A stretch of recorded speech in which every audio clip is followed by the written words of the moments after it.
Québec-Copenhague, deux villes nordiques de taille similaire, deux vieux ports situés au centre-ville, ayant perdu leur fonction première, et deux visions radicalement différentes d'aborder l'accès à ces installations rénovées avec des fonds publics et à l'eau qui les borde.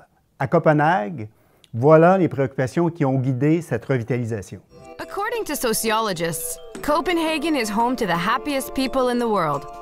Perhaps this is because the city is focused on the needs of its inhabitants, convenience and humanity. They have decided in the city council that this city should be the best city for people in the world. Donc, à Copenhague, un redéveloppement centré sur les besoins des habitants. Et à Québec, le Port de Québec a diffusé en 2015 une vidéo montrant sa vision pour le futur du bassin Louise.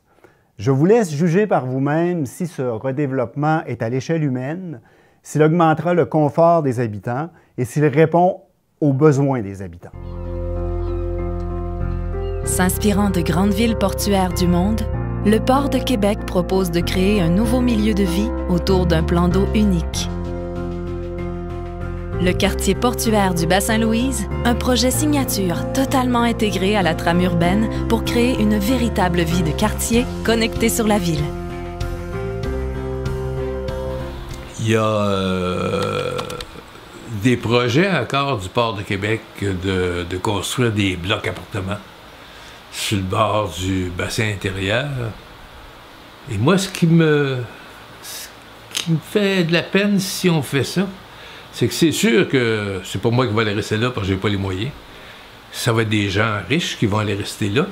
Ils vont avoir à leurs pieds leur bateau dans la marina.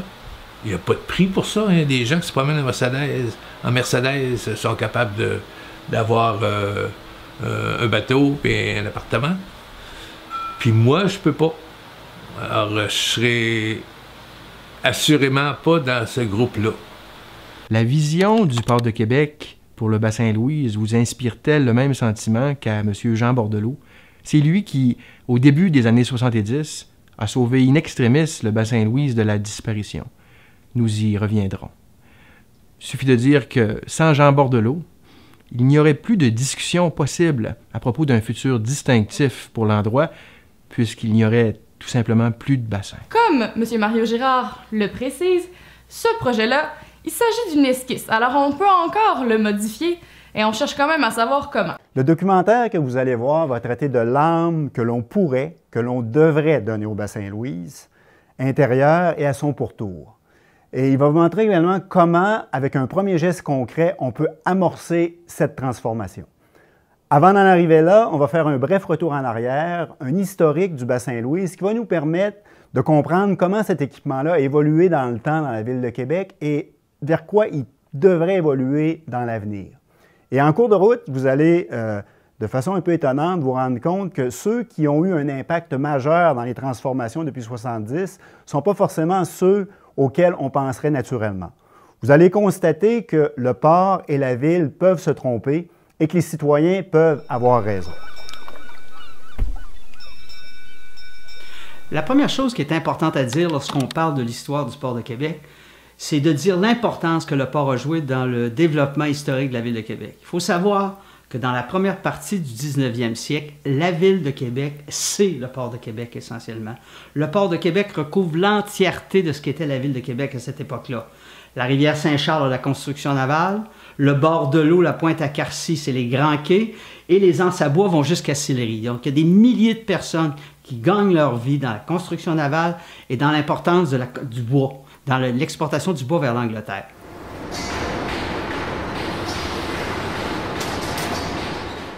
Mais la deuxième partie du 19e siècle est quelque chose de complètement différent parce que c'est un déclin très important de toutes les industries reliées au Port de Québec. D'abord, il y a le déclin de la construction navale qui commence à disparaître avec une crise en 1857. Et dans les années 1870, c'est le commerce d'exportation du bois vers l'Angleterre qui prend fin. Donc, le Port de Québec se cherche une vocation. Et en plus, on est dans un moment critique de l'histoire industrielle de la ville parce qu'on était à la vapeur et on passe à la seconde industrialisation, donc l'électricité. Il faut savoir également que la ville est en plein déclin à cette époque-là.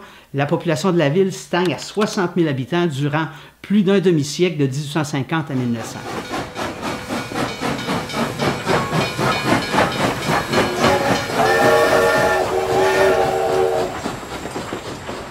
À partir des années 1880, un grand projet de 3 millions pour essayer de faciliter la transformation du port de Québec, surtout avec l'arrivée, à ce moment qui est très importante, des voies ferrées, du chemin de fer. Il faut amener le chemin de fer sur le bord du fleuve. Et ça, c'est un grand défi compte tenu de la mince bande de terre qu'il y a à Pointe-à-Quartier. Donc, le gouvernement va lancer des grands travaux pour améliorer la Pointe-à-Quartier, construire le Bas-Saint-Louis à partir de 1880 et s'assurer qu'il va y avoir un lien entre le chemin de fer et le port pour permettre le transbordement des marchandises. Parce que la vocation du port va se mettre à changer également, puisqu'à la fin du 19e siècle, on va beaucoup axer le développement du port sur le transport du blé de l'Ouest vers l'Europe, vers les pays, vers l'extérieur du pays. Donc, c'est dans ce sens-là que le Bas-Saint-Louis devient un élément critique, parce que les voies ferrées du Canadien-Pacifique, du Grand Tronc, peuvent s'approcher jusqu'au port et faire ce travail de transbordement. Tant que le chemin de fer domine dans les années 1920, 1930, 1940, ça va très bien. Mais à partir des années 1960, 1970, on assiste à un déclin profond du chemin de fer, remplacé par le camionnage, par les autoroutes, par le transport maintenant intermodal ailleurs que dans les trains. Donc à ce moment-là, le Bas-Saint-Louis devient quelque chose de complètement inutile.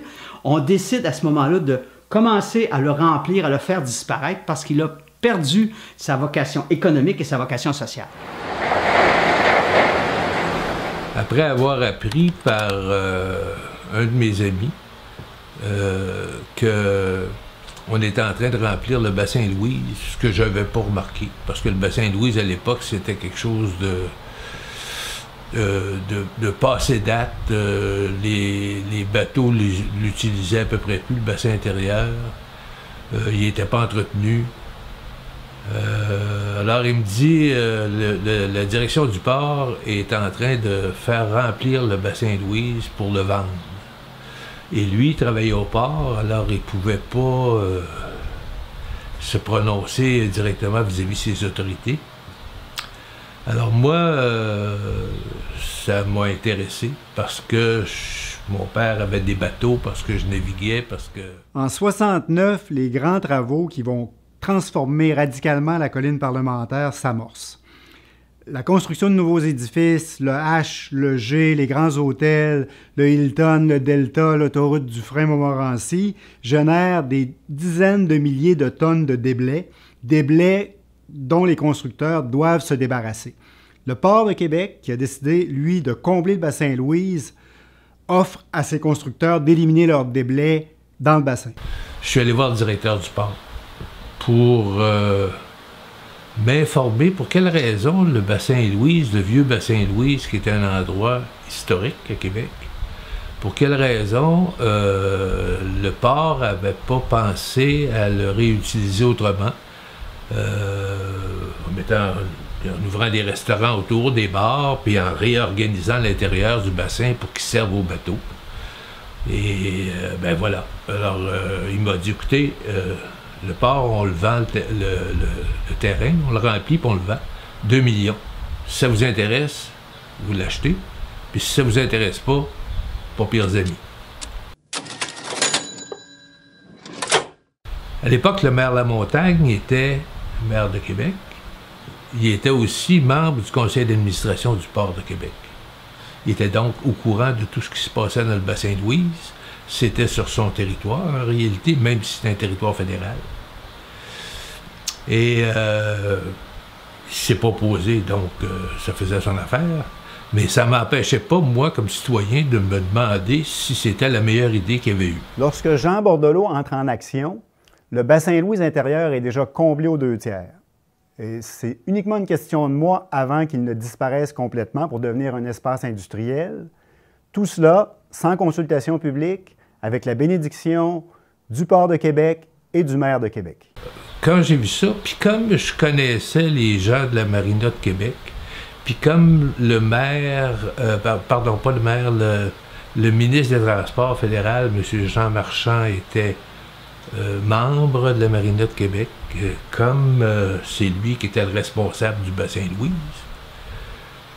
Je me suis dit, je devrais le rencontrer, puis je vais lui demander voir s'ils n'ont pas pensé qu'on pourrait faire d'autres choses avec ça. Et j'ai donc appelé le bureau de M. Marchand, on me dit, il est dans l'Ouest, et je leur explique pourquoi. Puis j'ai dit, là, André Arthur me demande de passer à l'acte, de faire autre chose. Puis ça, c'était la bête noire de la radio à Québec. Alors, les gens me disent, M. Marchand va être à Québec demain soir et il va vous rencontrer.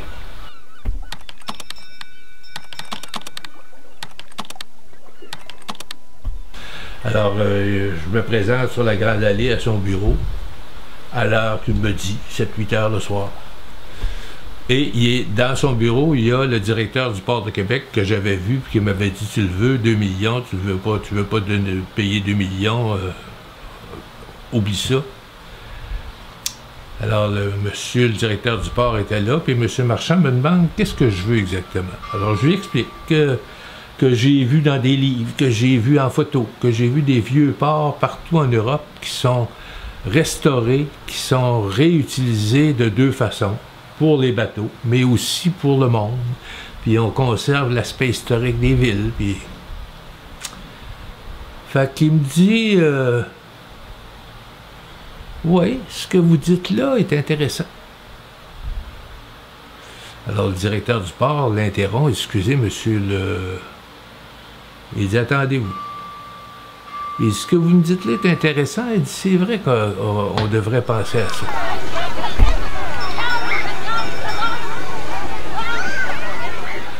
Alors, là, le directeur du port dit encore, mais c'est parce que là, monsieur le ministre, j'ai 5 bulldozers qui sont en train d'étendre la terre, là, puis ça va être fait, ça va être fini.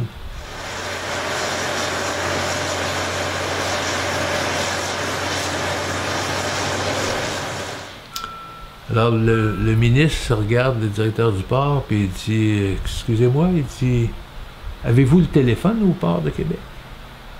Le directeur du port a dit oui. Bien, il dit, prenez le téléphone, puis appelez-les, puis dites-leur qu'on arrête tout. Puis on va penser à notre affaire. Avant d'aller plus loin, là, on va penser à notre affaire. Une fois le remblayage stoppé, la réflexion promise par le ministre s'est bel et bien entamée. Un groupe de travail a été mis sur pied, regroupant les principaux acteurs, soit le Port de Québec, le ministère fédéral des Transports, le ministère provincial de l'expansion économique régionale, le service de l'urbanisme de la Ville de Québec. S'y ajoute un groupe de citoyens, le Comité de protection du bassin Louise. Le mandat du groupe comporte 2 volets. Dans un premier temps, premier mandat, il s'agit d'établir l'état actuel du bassin. Ce qui confirme qu'en 1973, il ne reste plus qu'un tiers du bassin original, la tête du bassin, entre autres, ayant été complètement comblée. Le comité doit, deuxième mandat, de plus recommander ce qui devrait advenir de ce qui reste du bassin dans l'avenir. 3 scénarios possibles. 1. La conservation avec navigation. 2. Conservation sans navigation. Et 3. Compléter le travail, remblayer complètement le bassin. Le groupe dépose son rapport au Port de Québec le 13 juillet 1973 et opte pour l'option 2, c'est-à-dire conservation de ce qui reste du bassin intérieur, sans navigation maritime et aménagement des terrains attenants pour des fins publiques. En choisissant l'option 2, le comité sonne le glas d'une époque. L'époque où le bassin Louise intérieur était un équipement portuaire et un équipement industriel, c'est maintenant un équipement destiné à une vocation publique, communautaire et récréative.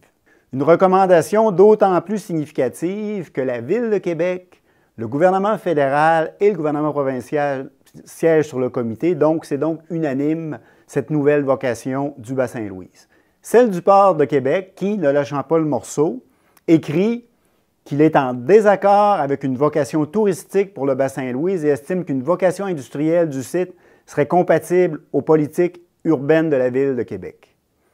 et à l'opposé, celle du Comité de protection du Bassin-Louise, donc les citoyens qui, eux, écrivent qu'ils ajouteraient une 4e option, celle de vider la partie du bassin déjà remplie et de permettre la navigation de plaisance dans le bassin intérieur et son accès au fleuve. Une fois le rapport déposé, il est tabletté, le Bassin-Louise sombre dans l'oubli et jusqu'au début des années 80. Le moment des années 80 est très important parce que là, les municipalités, les élites, les gens se rendent compte qu'il faut réhabiliter ces quartiers, réhabiliter ces villes-là, tout simplement pour des raisons économiques et des raisons fiscales, parce que les villes sont en train de mourir d'inanition. Donc, on réhabilite les quartiers, on fait des plans de quartier, on rénove les artères commerciales et également, on se rend compte qu'avoir un accès à l'eau, un accès au port, avoir une façade maritime, c'est quelque chose de très important. Des villes comme Boston, New York commencent à réhabiliter leur port et donnent un peu le ton de ce que les autres villes en Amérique du Nord vont faire. Et c'est dans ce contexte-là qu'arrive à Québec, Québec 84, où l'on décide de faire une grande fête pour justement souligner le caractère maritime de la ville. Et c'est à ce moment-là que, dans le fond, la ville de Québec renoue avec son passé historique, son passé portuaire, son passé maritime. Et tout à coup, les gars de Québec 84, eux autres ont vu un intérêt à ça. Et c'est des gens qui connaissaient plus la politique que moi et qui ont trouvé le moyen de faire annoncer que on aiderait Québec 84, que le gouvernement fédéral aiderait Québec 84, puis qu'on ferait... Et voilà, c'est parti. En mars 81, le gouvernement fédéral convoque au Château Frontenac le tout Québec. L'objectif, présenter son plan de redéveloppement pour le Bassin-Louise dans le cadre de l'événement Québec 84, donc la grande fête pour célébrer le 450e anniversaire de la découverte du Canada par Jacques Cartier.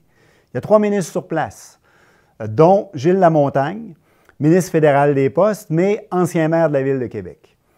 Surprise, il semble que ce soit l'une des options dissidentes du rapport de 1973 qui a été retenue par le fédéral. Et ce n'est pas l'option dissidente du port de Québec. C'est l'option des citoyens qui a été retenue, la 4e option, celle qui n'était même pas envisagée initialement, c'est-à-dire qu'on va excaver les remblais qui ont été éliminés dans les années 70, on va recréer une surface navigable du bassin, on va permettre les embarcations d'utiliser cette nouvel espace liquide. Mais ce n'est pas tout. Selon les plans dévoilés, la tête du bassin, environ 20 de la superficie totale, sera isolée de la section marina. Et dans cette tête de bassin, qui sera consacrée à d'autres activités nautiques et récréatives, toute la population pourra accéder à l'eau. Donc l'accès et l'usage de l'eau pour l'ensemble de la population, tel que recommandé dans le rapport de 1973. Ce plan de réaménagement est repris avec enthousiasme par la Ville de Québec dans son plan d'aménagement et dans toutes les publications de Québec 84.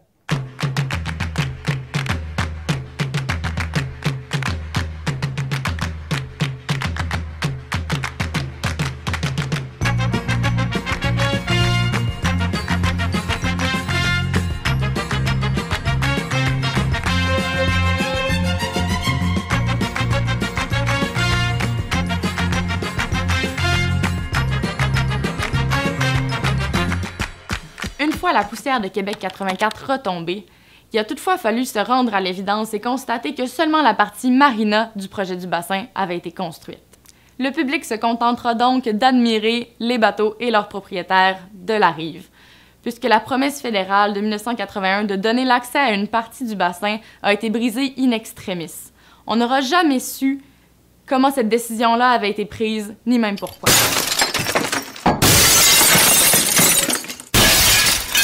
En 1991, une question refait surface, celle de l'accès pour la population aux eaux du Bassin-Louise. La Société des gens de baignade, un groupe de citoyens, est mis sur pied pour faire progresser le projet. Dans un premier temps, les gens de baignade développent et illustrent leur concept, soit celui de la plage Amiotte, nommé en l'honneur du célèbre nageur québécois Jacques Amiotte. Les gens de baignade multiplient les rencontres avec les citoyens, les médias et les politiciens des 3 palais de gouvernement, ainsi qu'avec le port de Québec. À partir de la fin des années 90, les gens de baignade organiseront une baignade au bassin Louise. Donc, entre 1998 et 2012, au mois de juin de chaque année, ce seront des dizaines de personnes à la fois qui démontreront la faisabilité de la baignade en plongeant dans les eaux d'excellente qualité du bassin Louise.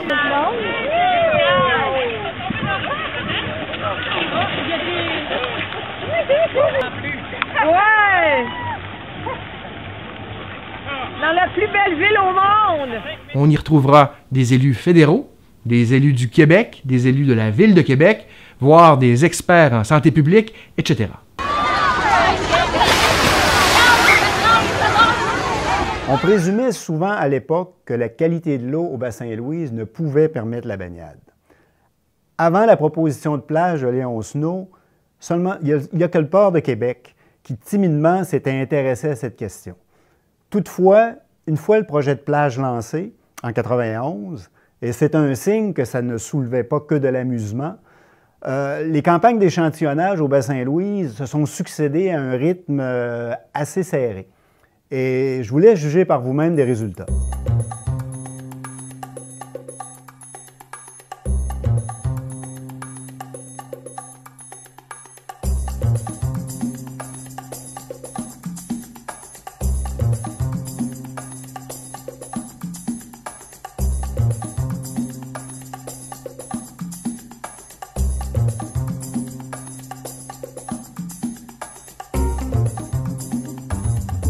En 2016, la plage de la baie de Beauport a été réouverte à la baignade. Ces eaux ont été prélevées et analysées sur une période de 109 jours. Elles se sont avérées propices à la baignade 74% du temps.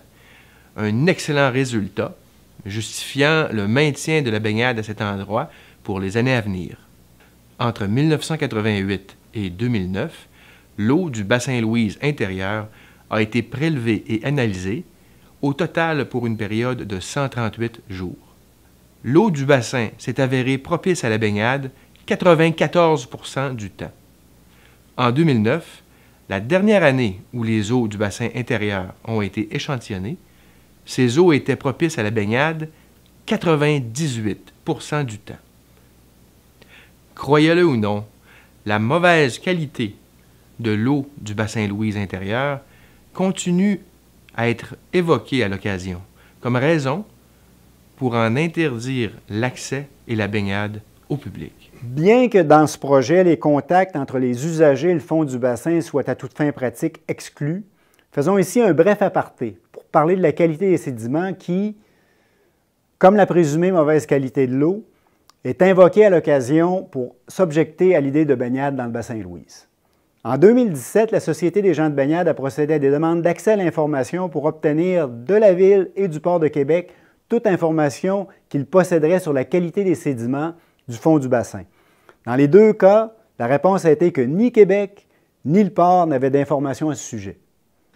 Mais il faut se rappeler qu'entre 69 et 72, les 2/3 du bassin ont été remblayés à partir de l'ouest, donc à partir de la tête du bassin, de l'endroit où on souhaite implanter le bassin ludique. Et le matériel provenait des divers chantiers en cours de la colline parlementaire, le complexe H, le complexe G, l'autoroute du Frein-Montmorency, etc. Donc, ce qu'on a excavé, c'est du roc qui constituait le Cap Diamant, et on peut présumer que c'est un matériel de bonne qualité. Et le matériel, les sédiments initiaux du bassin Louise ont donc été recouverts par des milliers de tonnes de roc provenant de la colline parlementaire. En 1983, une partie des remblais ont été excavés, mais seulement une partie. Le bassin n'a pas retrouvé toute sa dimension pré-remblayage, donc il est moins long, ce que confirme une étude de caractérisation des sédiments se trouvant dans le port de Québec, effectuée par Environnement Canada entre 1990 et 1992.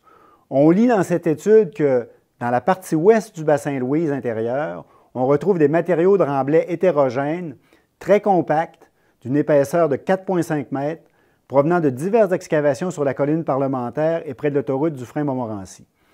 La partie ouest du bassin, c'est précisément là où il est proposé d'aménager le bassin ludique. Pour les annales, mentionnons qu'en 1983, les remblais excavés au bassin Louise ont été utilisés pour combler le bassin de la douane, qui, comme son nom l'indique, se trouvait devant l'édifice de la douane, sur lequel a été aménagé par la suite l'agora et le parc contigu. La qualité de ces sédiments n'a jamais fait peur à personne, avant, pendant ou après ces travaux. Le rapport d'Environnement Canada indique d'autre part que les sédiments du bassin Louise apparaissent beaucoup moins contaminés que ceux de l'estuaire de la rivière Saint-Charles. Au bassin Louise, les moyennes calculées pour les deux bassins sont à l'exception du plomb dans le bassin intérieur, toutes inférieures au seuil d'effet néfaste. À noter que ce seuil d'effet néfaste et les critères écotoxicologiques utilisés ici n'ont aucun lien avec la santé humaine. Comme l'explique Environnement Canada, ces critères ont été élaborés pour évaluer l'impact possible sur le benthos, donc des petits organismes marins vivant au fond. Dans le cas du bassin Louise, les faibles concentrations relevées ont conduit Environnement Canada à conclure dans son rapport qu'aucune intervention n'était nécessaire, même pas pour protéger le benthos. Alors, au cours des années 2000, le projet de plage élaboré par la Société des gens de Mégoine reçoit énormément d'appui, notamment celui du maire, qui est nouveau à l'époque, M. Régis Labaume, qui nous dit, quand on va lui présenter le projet à l'Hôtel de Ville en 2008, qu'il est très intéressé par notre projet. À Noémie, le bassin Louise, je l'aime, ce projet-là. Je l'aime. Mais il y a des gens qui ne veulent pas que je l'aime. Je vous dirais, au total, à Québec, ça prend une plage. Ça marche? Qu'elle soit là ou ailleurs, ça prend une plage. Ce serait plus distinctif là. Ça serait complètement fou de l'avoir là. Hein? C'est pour ça que je l'ai toujours trouvé bon, ce projet-là. Donc, on commence un peu à espérer que parmi tous les fonds qui vont être débloqués pour les installations portuaires pour les fêtes du 400e, il y en a peut-être certaines qui vont permettre de réaliser le projet. Cependant, en dépit des sympathies du milieu, le port de Québec et les conservateurs qui sont au fédéral font la sourde oreille.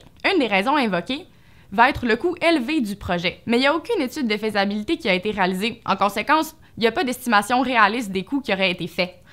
Mais ça n'empêchera pas le gouvernement fédéral d'investir des dizaines de millions pour restaurer l'Agora, puis la Pointe-à-Carcy, aménager le bassin Brown, deux sites qui, encore 10 ans plus tard, vivotent toujours. Si Québec 2008 n'a pas redonné l'accès à l'eau, l'événement a toutefois permis une réappropriation par la population des berges du bassin Louise intérieur. Cette réappropriation s'était amorcée en 1987 avec l'exploitation saisonnière du marché public, devenu annuel en 1997. Mais c'est la mise en place du moulin à images dans le cadre des festivités du 400e anniversaire de la Ville de Québec qui a démontré l'immense potentiel récréotouristique de l'endroit et sa capacité à absorber les foules. Il est estimé que 600 000 spectateurs auront visionné, durant le seul été 2008, cette projection de l'histoire de Québec sur les silos à grains de la Bongie.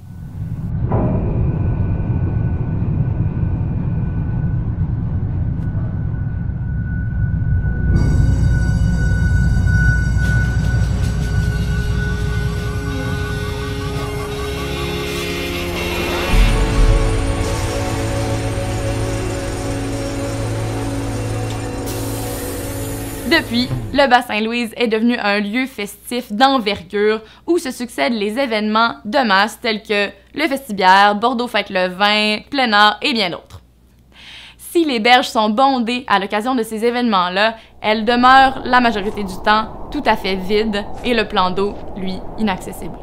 Alors, sous le soleil cuisant de l'été, et bien qu'il soit à 2 pas d'un immense plan d'eau, c'est dans les tout petits bassins, environ 500 mètres de là, en face du Café du Monde, que les participants de ces grands événements sont forcés d'aller se rafraîchir. S'il faut que la vision exprimée par le port pour le bassin Louise se réalise, c'est loin de changer.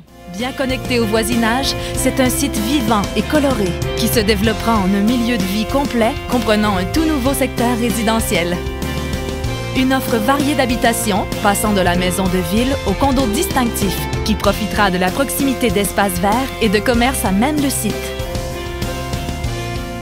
Le quartier portuaire du bassin Louise proposera à une clientèle des plus diversifiées un style de vie unique alliant urbanité, panorama et tout le plaisir de vivre au centre-ville dans un endroit à couper le souffle. marina, appartements de luxe, hôtels, bureaux pour une clientèle triée sur le volet. Pour la population en général, la possibilité de déambuler sur les quais et d'y zioter. Mais pas d'accès à l'eau. Un projet distinctif. Vraiment? Located directly on Baltimore, Maryland's prestigious Inner Harbor, the Pier homes at Harbor View offer unparalleled living in extraordinary homes. The only community of its kind in the world, the Pier homes are designed with a European flair in a chic urban environment. Urban resort living at its finest. These homes are actually built on piers extending 500 feet into the Inner Harbor. This is unlike anything you have ever seen, and prices are from $795,000 to $4 million. Port de Baltimore, port de Québec, la même vision à 40 ans de distance. La vision du port de Québec, c'est l'application à Québec d'une recette développée aux États-Unis au début des années 80, Baltimore et Boston en tête. Pourtant, les choses ont bien changé en 40 ans, et à Québec en particulier. Les installations portuaires délabrées ont été retirées. Les quartiers entourant le port sont maintenant revitalisés. Les berges attirent les événements et les foules. L'eau du bassin, de très bonne qualité, permet la baignade. Il y a 40 ans, on se contentait de rétablir le contact visuel entre la ville, les citoyens et l'eau. C'était l'approche dite déambulatoire. De nos jours, les choses ont bien changé. Dans plusieurs villes du monde, on cherche à permettre le contact physique des citoyens avec l'eau et à leur redonner plein usage des berges. We love to be first in Boston. Help us create the first major urban river swim spot in the United States. After decades of cleanup work and hundreds of millions of dollars invested, the EPA says the Charles River is the cleanest urban river in America. The EPA rated it an A- in 2013. For the last 3 years, the Conservancy has hosted public swimming events in the Charles. Each year we've had a couple hundred people jump in with us, and it's just this joyous event. You've got people shouting, they're excited, and they come out and they say, "It's warm, we're so surprised it's warm." D'une certaine manière, c'est Paris qui a ouvert la voie en 2002, en lançant le concept de Paris-Plage.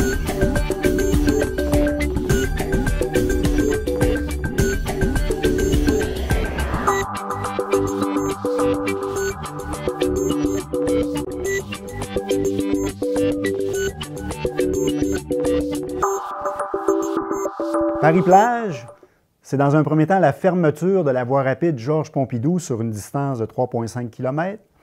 Voie rapide qui est recouverte de plages de sable et d'herbe et sur laquelle se déroulent différentes activités ludiques. À partir de 2007, le concept est étendu au bassin de la Villette, c'est-à-dire au nord-est de Paris, le plus grand plan d'eau artificiel de la ville. D'une longueur de 800 mètres, le bassin Louise en fait 770. Ce bassin, créé en 1808, a une importante vocation portuaire et industrielle avant de péricliter au milieu du 20e siècle, comme le bassin Louise. Autant à la Villette que le long de la Seine, Paris-Plage est un succès monstre. Si bien que le concept de Paris-Plage est repris par de nombreuses villes françaises, de nombreuses villes étrangères. Au Canada, Toronto et plus tard Montréal, au Quai de l'Horloge, adoptent le concept Paris-Plage également. Preuve que l'idée d'une plage au bassin Louise intérieur, loin de mourir en 2008, continue à faire son petit bonhomme de chemin, le port de Québec a intégré le concept Paris-Plage dans sa vision. Une plage urbaine, accessible par de larges promenades évoquant les quais d'antan. Une plage, oui, mais pas d'accès à l'eau.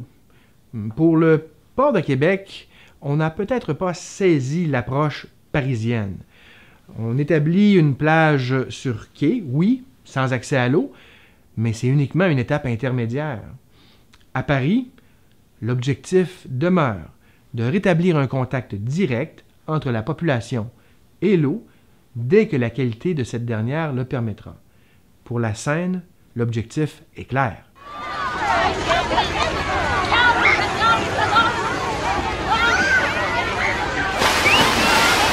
Au bassin La Villette, la partie est déjà gagnée. La baignade inaugurale a eu lieu en 2017. Prêt, partez!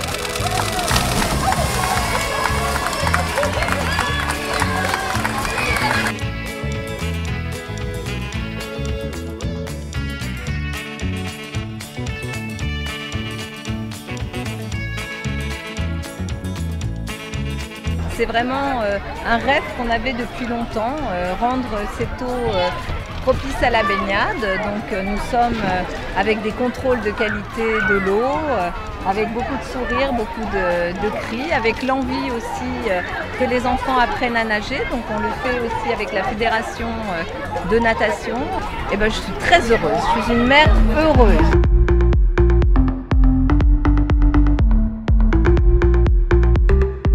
Aujourd'hui, nous sommes au cœur de Paris, sur le bassin de La Villette. Et comme vous pouvez le voir, il fait très chaud. Et incroyable mais vrai, on va se baigner. Pour cela, il faut d'abord que je me mette en maillot. Voilà qui est fait. Maintenant, on va tester.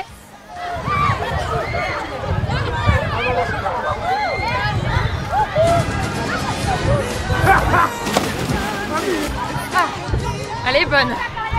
J'ai oublié une petite précision tout à l'heure. Il y a 3 bassins, un bassin de 40 cm de profondeur, plutôt une pataugeoire pour les enfants, un bassin de 1,20 m de profondeur et un autre de 2 mètres pour les plus grands. L'eau, si vous avez un peu peur parce qu'on est quand même à Paris et que c'est la Seine, elle est vérifiée 3 fois par jour. Et à part un peu d'algues, on peut dire que c'est plutôt sympa et je crois que les gens sont assez contents aussi. En redonnant accès à l'eau au centre-ville à ses citoyens, Paris s'inscrit dans une tendance lourde de l'urbanisme moderne. Les villes modernes sont des villes actives qui tendent à ramener un maximum d'activités au centre. Des villes axées vers leurs habitants, où l'on multiplie au cœur de la cité des espaces publics extérieurs qui deviennent des lieux de détente, de rencontres et d'activités physiques.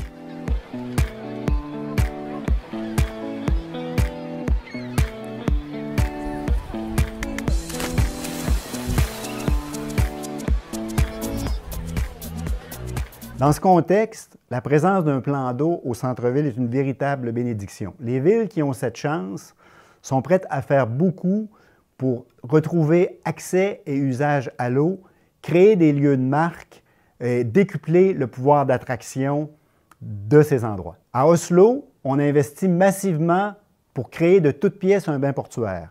À Québec, où l'on possède déjà ce bain portuaire, on lutte contre l'idée de l'ouvrir à la baignade. Cherchez l'erreur.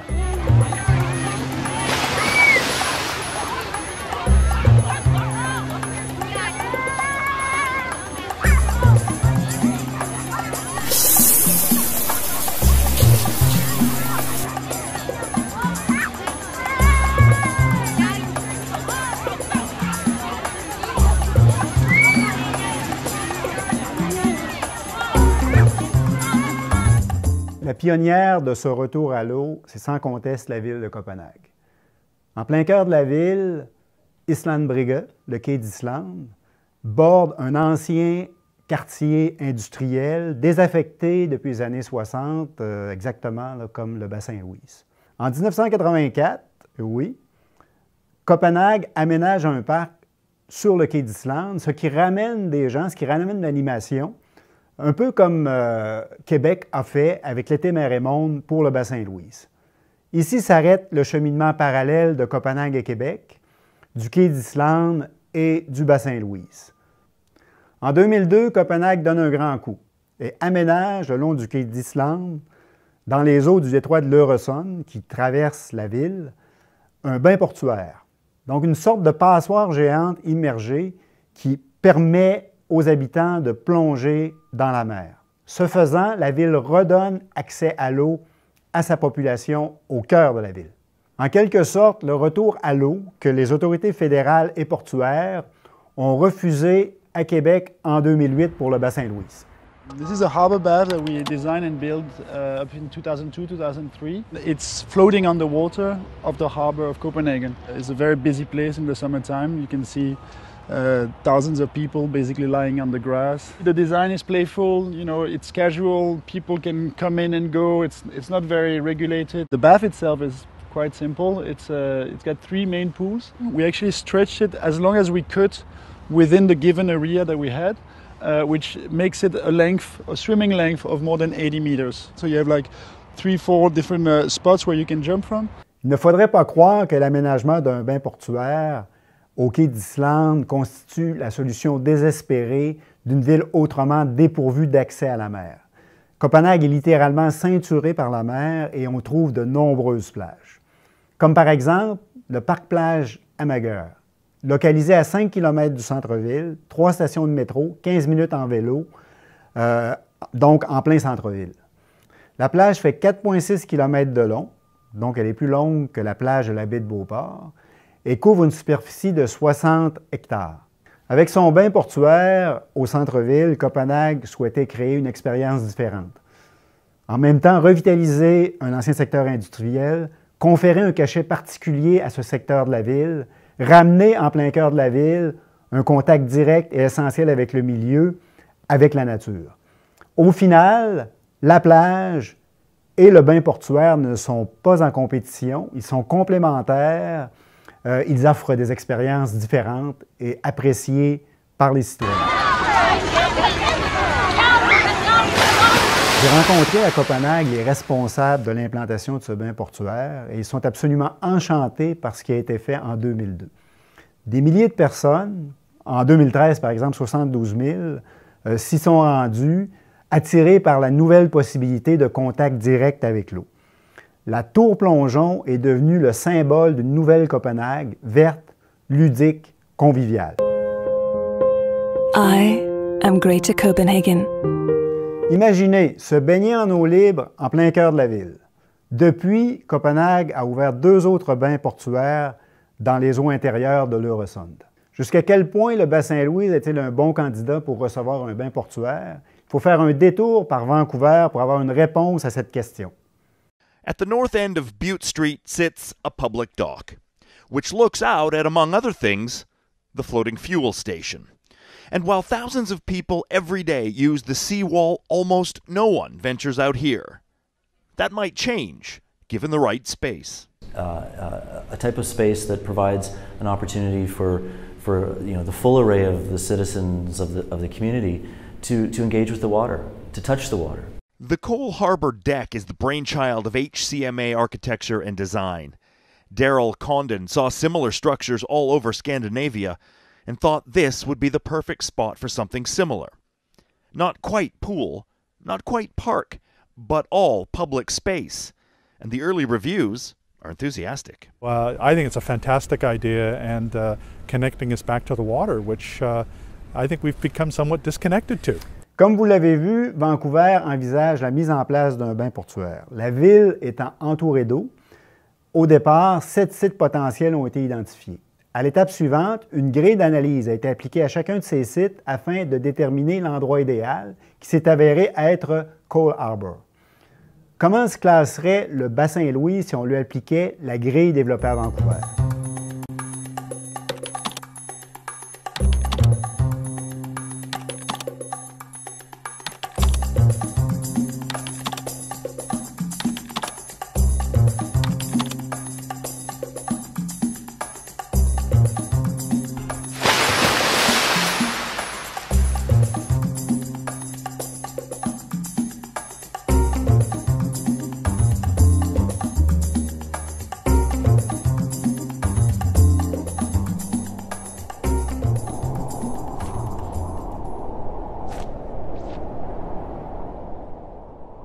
Le bassin Louise intérieur s'avère sans conteste être le site idéal pour implanter un bain portuaire à Québec. Outre sa note parfaite à l'indice Vancouver, le bassin Louise intérieur démontre 2 atouts supplémentaires. Premièrement, il est au cœur du réseau cyclable de la ville. Certains diraient même que la tête du bassin Louise intérieur constitue le moyeu du réseau cyclable régional à Québec. C'est en effet l'endroit où se rejoignent d'une part le nord et le sud, la piste menant aux chutes Montmorency et celle de la promenade Samuel de Champlain, et d'autre part l'ouest et l'est, la piste de la rivière Saint-Charles qui s'étire jusqu'aux Laurentides et la traverse de Lévis, qui donne accès au réseau cyclable s'étendant sur la rive sud du fleuve. Des milliers de cyclistes y roulent par beau temps. Deuxièmement, on a du bassin une vue unique, imprenable sur le Cap Diamant et les fortifications de la vieille ville. En somme, un site qui vaut bien, voire qui surpasse ceux qui sont devenus les hôtes emblématiques de bains portuaires ailleurs dans le monde. This area of Baltimore, this is like the Baltimore Harbor, Baltimore Inner Harbor area. You can see some of it if you Tom, if you can look that way. See, there's some developments right there, those nice condos. You can see the boats and the marina and things, and we'll go that way in a second. Baltimore, décidément, on n'en sort pas. Pour percevoir le potentiel du bassin Louise et le concrétiser, il faut y voir autre chose qu'une simple occasion d'affaires. All this development, they made it nice. It's actually one of the nicer areas we've been in a lot of U.S. cities. So we've come here and it's great. You know, we went jogging all along the waterfront. It's great. There's a bunch of restaurants. There's hotels, conference centers, all this stuff. And this is what you're looking for in an area. If you're looking for an area that's going to go through some revitalization, right? As an investor, that's a huge thing. Il faut avoir un peu d'audace, s'éloigner de la seule vision immobilière étriquée du début des années 80. Pour embrasser celle plus large, plus organique et plus ludique du 21e siècle. The environment that surrounds us is really, a playground. And I think, if we're more kind of keen on trying to use it and trying to do more with it than just stay on the sidewalks and basically walk straight down the street, I think there's a lot of opportunities. Le port de Québec peut être audacieux et il l'a démontré récemment. En septembre 2014, un entrepreneur de Montréal, M. Jean Desjardins, propose un projet de pêche sur glace sur les eaux du bassin Louise intérieur, à l'image de ce qu'il fait déjà au quai de l'Horloge à Montréal. À cette époque, le port interdit, été comme hiver, à la fois l'accès au plan d'eau et la pêche dans les eaux du bassin. Le port n'en accepte pas moins qu'un essai pilote soit effectué sur le bassin. C'est ce qui sera fait à l'hiver 2015. Ensuite, en 2016, on voit la mise en place du village nordique qui reviendra en 2017 et 2018.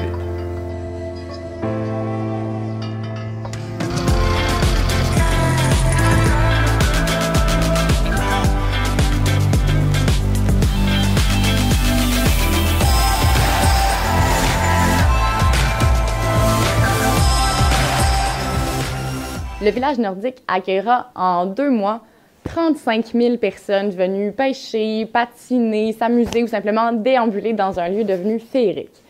Lors de la conférence de presse annonçant le retour de l'activité pour 2017, le PDG du port, M. Mario Girard, n'a pas du tout caché son enthousiasme. Il dit « C'est pratiquement en train de devenir un produit d'appel. C'est tellement une belle idée, une belle image qu'on peut exploiter. » Il dit même « On peut même aller plus loin.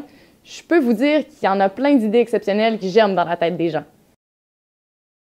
Ben justement, parlant d'idées exceptionnelles qui germent dans la tête des gens, si la vaste étendue glacée du bassin Louise, inutilisée pendant 30 ans, a pu, à l'hiver 2016, devenir un lieu magique, attirant des dizaines de milliers de personnes, ne pourrait-on pas songer, maintenant, à en faire de même l'été? Y insuffler de l'animation, de la vie, l'ouvrir à la population, lui donner une âme, combler la promesse faite en 1981 par le gouvernement fédéral, soit d'ouvrir le bassin Louise intérieur à la population, refléter les succès de Paris, de Copenhague, d'Oslo.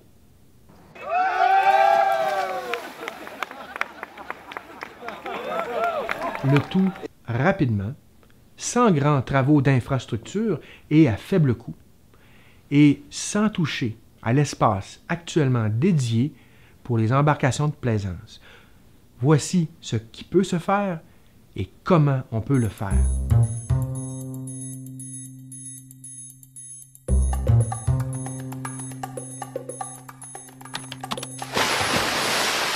Il est tout d'abord essentiel de bien situer l'intervention proposée. Le bassin extérieur à droite et le bassin intérieur à gauche, où se trouve la marina et le secteur inutilisé. Cet espace distingue déjà physiquement de l'espace marina du fait qu'il constitue un rétrécissement, marqué par 2 pavillons installés de chaque côté du bassin et se faisant face. Cet espace utilisé fait au total 7240 mètres carrés, ce qui équivaut à 6 piscines olympiques d'une eau d'une excellente qualité. Toutefois, la berge, constituée d'enrochements, rend actuellement périlleux, voire impossible, l'accès à l'eau.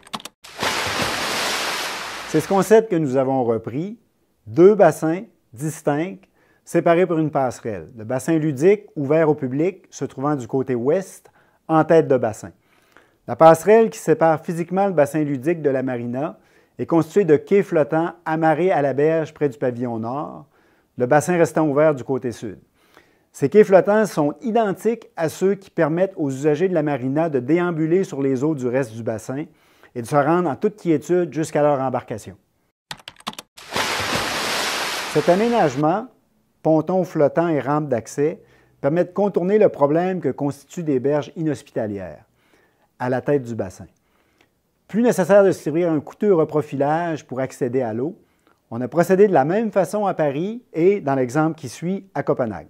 À noter qu'avec cet aménagement, la surface du bassin intérieur, actuellement dédiée aux embarcations, 90 % du total, reste inchangée. Tout cela apparaît déjà dans la vidéo du port qui exprime sa vision pour le futur du bassin Louise. Sauf que la passerelle est en dur, surélevée, déambulatoire, coûteuse, un véritable pont. Sauf qu'il n'y a pas de contact direct avec l'eau et aucune activité, si ce n'est, semble-t-il, de tourner en rond sur de petites embarcations. Lorsque l'on joint des quais flottants bout à bout, on peut isoler des plans d'eau, comme on l'a fait pour se baigner à Paris et à Copenhague, ou ici pour un autre usage à Vancouver. Puisque nous avons de l'espace pour 6 piscines olympiques, commençons par en délimiter une. 50 mètres par 25 mètres à l'aide des passerelles. Ce sera le bain sportif, similaire à ce qui existe ailleurs. Comme son nom l'indique, les gens y viendront pour nager dans des couloirs, s'entraîner en début de journée, à la pause du midi ou après la journée de travail. Mais il n'y a pas que l'entraînement. On peut aussi aimer tout simplement paresser dans l'eau, se laisser flotter, se détendre, s'amuser. Ça pourrait être fait dans un deuxième bain, le bain de détente, d'une dimension de 40 mètres par 20 mètres, aménagé perpendiculairement au premier. Revenons maintenant au bassin ludique et à ce qui sera l'aménagement vedette pour les enfants et les adolescents. L'inspiration vient ici de Copenhague et de Montréal. À Copenhague, l'un des éléments clés du bain portuaire, devenu une image de marque de la ville, c'est la tour plongeon. Mais il y a une solution plus simple, moins chère et offrant encore davantage de possibilités. Et cette fois, c'est à Montréal, plus précisément du côté du parc Jean-Drapeau, qu'il faut regarder. À Montréal, la structure fait 30 mètres par 35 mètres et permet de courir, grimper, glisser, de se balancer et de sauter à l'eau. Les possibilités et les combinaisons sont infinies. Le parc est en fonction depuis 2015 et le succès était tel que son propriétaire a depuis ouvert 2 autres parcs similaires, dont l'un au Parc national de Oka sous l'égide de la CEPAC. Transposons tel quel l'Aquasila de Montréal, rebaptisé ici le parcours, au bassin Louise. Imaginez l'animation créée au bassin par un tel équipement. À l'extrémité ouest de la tête du bassin s'élève une structure en bois inutilisée qui s'avance dans l'eau. Cet aménagement de bois entre stationnement et plan d'eau est bien situé, mais complètement inutilisé. En venant amarrer perpendiculairement à l'extrémité de la terrasse, sur l'eau, un ponton ou une barge, de telles choses flottent à l'occasion au bassin Louise sans sembler servir à quoi que ce soit. Recouvrez le plancher de cette édition de sable, reliez le ponton par une rampe d'accès à la terrasse et vous vous retrouvez avec des amis, verre à la main, bercés par les flots, au cœur de la ville, vue unique sur le Vieux-Québec ou sur vos enfants qui s'amusent sur l'eau dans le parcours. Farfelu? Est-ce plus farfelu que l'alternative actuelle qui semble pourtant avoir bien du succès? La plage Amiot serait située sur l'espace semi-désert de terre battue qui borde le bassin du côté nord et où, actuellement, stationnent en été des véhicules récréatifs. On ne touche ni aux berges, ni aux arbres, ni à la promenade. Et seulement 40 % de l'espace est utilisé, c'est tout de même 2000 m², espace qui serait transformé en plage. Pour se faire une idée de la facilité avec laquelle on peut procéder à un tel aménagement et de son intérêt, il suffit de se rappeler de la plage du quai Paquette, mise en place pour quelques mois à Lévis en 2011. Rien de l'aménagement proposé ici n'est immuable, coulé dans le béton. Il s'agit d'équipements qui sont légers, transformables, gonflables, malléables et qui peuvent se mettre en place très rapidement et également à faible coût. L'avantage de cette approche, c'est qu'on peut se réajuster, on peut ajouter, on peut enlever, on peut transformer, avant de se commettre dans quelque chose de plus définitif, lorsque et si on estime que le besoin s'est confirmé.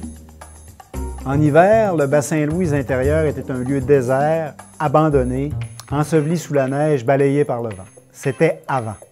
Avant que le village nordique ne vienne changer radicalement tout cela, en y attirant de janvier à mars des dizaines de milliers de personnes.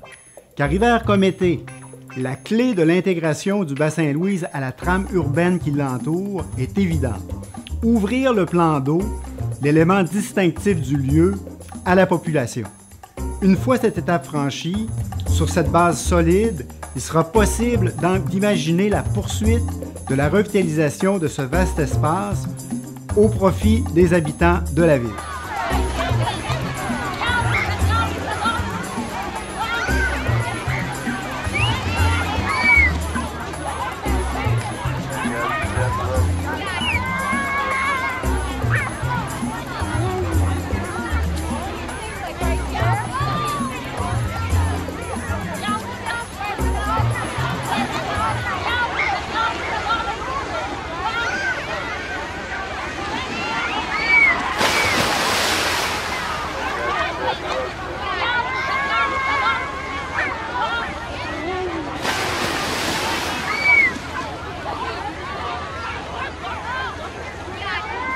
En bout de ligne, les centres-villes portuaires se retrouveront dans l'une des 3 catégories suivantes. Ceux qui auront redonné à leur population l'accès à l'eau. We're proud of the city. It's cool and it's clean and it's friendly. It's fantastic that you can just jump in the water in the middle of a big city, and it's good fun. In the summertime, this area is full of people, all swimming and picnicking and enjoying the city. Je suis à Paris, ça fait 10 ans que j'attends ça. Donc voilà, là je suis avec ma petite fille qui fait sa première baignade ici, donc c'est chouette. Ceux qui seront en voie de le faire,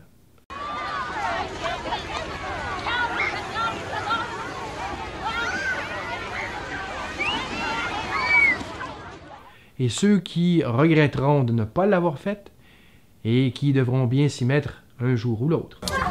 Oh, these people are from Chicago, so that's Chicago. Did you see this over here? They jumping in the pool. Or whatever this is. Everybody gonna go again? They got that for it. Those are niggas out of formation. Y'all need a countdown. 1, jump. Oh, wow. Ew, ew.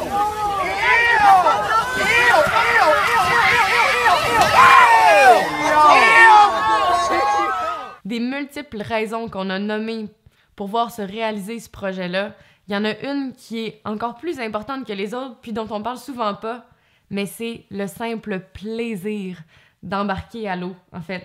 Que ce soit de patiner sur le bassin gelé ou de se lancer dans l'eau du bassin pendant l'été, on le fait depuis des années, puis le réel moteur de ce projet-là, c'est ça, c'est le goût de jouer. Mais venez jouer avec nous.